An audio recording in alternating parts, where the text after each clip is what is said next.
friends, and greetings for the day. Welcome back to another episode of Technical Vocabulary, where we learn meaning and definition of several technical words. As a part of today's tutorial, we'll be talking about velocity, which is one of the key concern of Agile methodology. In fact, a lot of people would like to understand what exactly velocity stands for and how this could be helpful for any individual to talk about it and how that adds more value.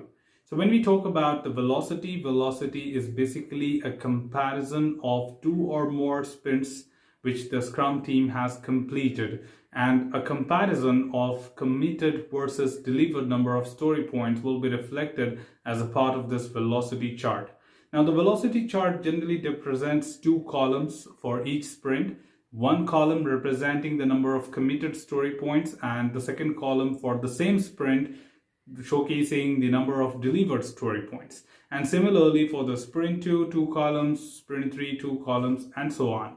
A trend here will showcase to you that what your Scrum team has been committing sprint by sprint and what is their trend of delivering the story points. If you see that the number of story points committed is 200, for an example, and delivered number of story points is 150, we certainly see that there is a huge gap of estimation and the team is unable to estimate it, or at least if they have estimated the number of stories, there were a lot of blockers not letting them complete the committed number of stories. Looking at this trend, we would like to call out as a Scrum Master, we would take a step that right in the next sprint, we'd reduce the number of committed stories and see what is the behavior.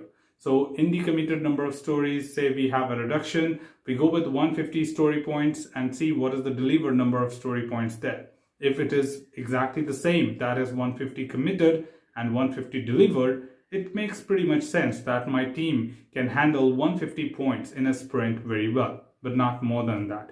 But if the reduction further happens, that you took 150 story points as commitment, but delivered again only 100 story points, then there is a serious issue which you need to take into account and talk to the team as that the Scrum team and see what best can be done, right? If the trend goes upwards and downwards sometime, so initially you may see a downtrend going into your graph of velocity, and later you may see that number of committed points are less, but delivered points are more. That can also be a trend which can be observed, and which simply says that initially you may have issues related to getting the clarifications, related to clarity, understanding the requirement and many other things, so you could not deliver the number of committed points. But when it comes to later, like sprint 4 and 5, no matter you committed less number of story points, but you delivered more because you could finish the work well within the sprint and pick up more activities from the backlog, right? So a velocity chart will always tell you the trend, what your team is handling with respect to the work items in terms of the story points which you committed and what is that you delivered.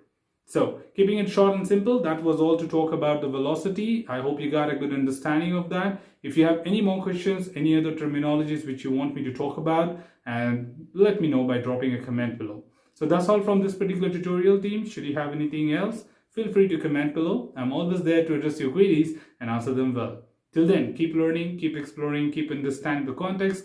Thanks for watching the video, team, and happy learning.